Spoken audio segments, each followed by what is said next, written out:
इस वक्त पार्लियामेंट में मखसूस नशिस्तों के हवाले से जितनी हैजानी कैफियत है और सुप्रीम कोर्ट में जो केस भी मौजूद है, ये सब कुछ ना होता अगर पाकिस्तान तहरीक इंसाफ से बल्ले का निशान वापस ना लिया जाता। लेकिन मखसूस नशिस्तों के केस में भी जब कोई इन मखसूस नशिस्तों के हवाले से पीटीआई से बल्ले का निशान वापस लेने और पीटीआई के इलेक्शन में उन्हें निशान से महरूम करने की बात करे, तो इस पर जस्टिस काजी फाइज ईसा सामने आ जाते हैं और इस केस पर किसी को बात नहीं करने देते। ना सिर्फ ये बल्कि शदीद गुस्से में भी आ जाते हैं। जस्टिस अतर मिनल्ला ने जब बल्ले के निशान के केस पर बात करने की कोशिश की तो एक बार फिर जस्टिस काजी फाइज ईसा सामने आ गए।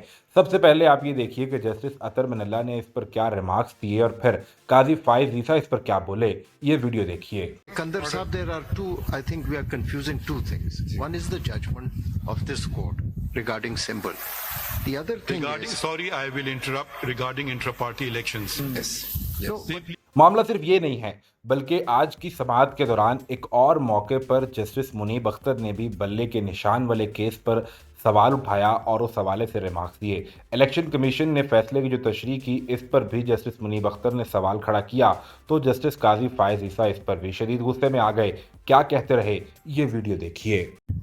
You say that in this particular case, the candidate was there. His nomination form said PTI, but he was unable to present a certificate of PTI to get the election badge symbol because first your judgment and then ultimately the judgment of the Supreme Court.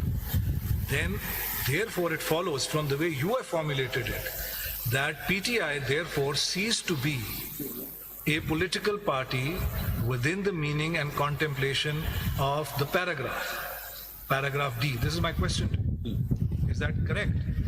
My lord, may I again note this? अब मामला ये है कि अगर पाकिस्तान तहरीक इंसाफ से बल्ले का निशान वापस ना लिया जाता और उन्हें इलेक्शन लड़ने की इजाज़त दे दी जाती, तो ये सुन्नी इत्तेहाद कौंसिल मखसूस नशिस्तों का कहीं मामला ही खड़ा नहीं होना था। इस समाअत के दौरान एक मौके पर यह सवाल भी उठाया गया कि पाकिस्तान तहरीक इंसाफ से तो निशान वापस लिया गया था, तहरीक इंसाफ के हिमायत याफ्ता उम्मीदवार सुन्नी इत्तेहाद कौंसिल में क्यों शामिल हो गए। इस पर हामिद रजा, जो सुन्नी इत्तेहाद कौंसिल के चेयरमैन हैं, उन्होंने सुप्रीम कोर्ट के बाहर प्रेस कॉन्फ्रेंस करते हुए कहा कि अगर पाकिस्तान तहरीक इंसाफ के हिमायत याफ्ता लोग इलेक्शन जीतकर तहरीक इंसाफ में ही शामिल हो जाते तो फिर सुप्रीम कोर्ट में ये दलील भी दी जा सकती थी कि जिस पार्टी ने इलेक्शन ही नहीं लड़ा, आप उस पार्टी में कैसे शामिल हो सकते हैं। लिहाजा इसीलिए सुन्नी इत्तेहाद कौंसिल में शामिल हुए और हामिद रजा के कागजात नामजदगी में उन्हें सुन्नी इत्तेहाद कौंसिल का हिमायत याफ्ता उम्मीदवार ही करार दिया गया है। अब ये मखसूस नशिस्तों का केस किस करवट बैठेगा, ये तो आने वाले चंद दिनों में पता चल जाएगा, लेकिन बल्ले का निशान वापस लेने की बुनियाद पर ही ये तमाम मामला खड़ा हुआ है।